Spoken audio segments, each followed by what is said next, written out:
Okay, so we're here at the South Waikato Pacific Island Community Services Wellbeing Conference, and you opened the conference actually. So what does the Cook Island community mean to you? The Cook Island community is a very, very dear, loving Christian community. I guess I keep saying that this really is Christian love in action when I come to the Cook Island community. And there is an enveloping, caring love. And one of the honours that I've had is to be called Papa Neil. I find that a great honour, the respect and the love to have. And to have the young ones walk uptown and say, hello Papa Neil, actually means a lot to me. And of course the mamas love me, all trying to marry me off, and I'm not too sure, so this is all. So that makes them great, and I have an affinity there.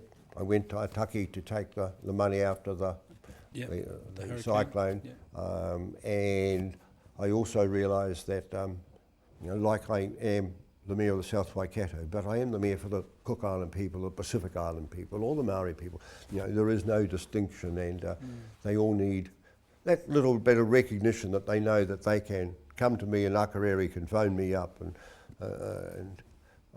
Timotei can phone me, and the others can sort of say, hey, this is what we need.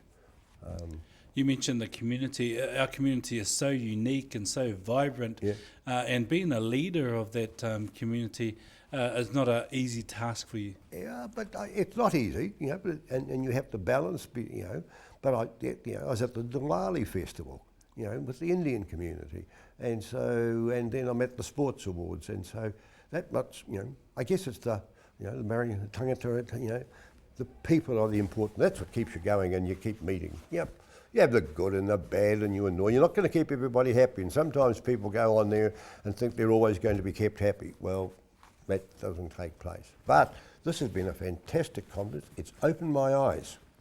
I sat here last night for the men's area, and as they talked prostate cancer or erectile dysfunction, it was so open and frank that then meant, and then I realised that I have a PSA testing, but most of these men didn't, and therefore is there a responsibility now for me from council and councils to say, if we're going to mean to care for the people, this means that there's a deficiency here and we've got to do something about it. And that's why I promised that congratulations to SWPICS, congratulations to everybody involved, and that I'm going to have to involve to go back to council and say, well, it's got to continue. It just can't be a once-er. Were you surprised at the number of hands that didn't go up? I was surprised. I expected, and I talked back at council, and I talked to the men at council, and those over 50 have all had it because we sort of know. So the message hasn't got through. So I was surprised only 2 or 3 hands went up.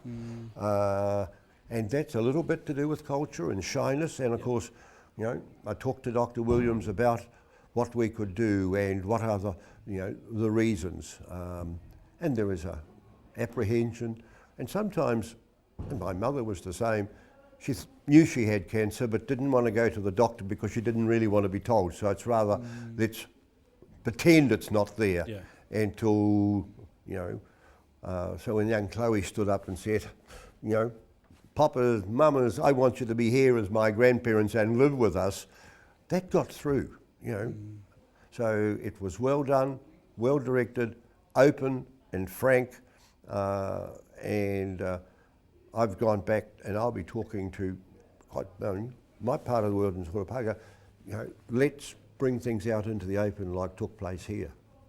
You were brave, adventuresome, courageous, efficient, and you've been achieved, and if it took a while to get going, you've got the ball rolling, we can't stop it.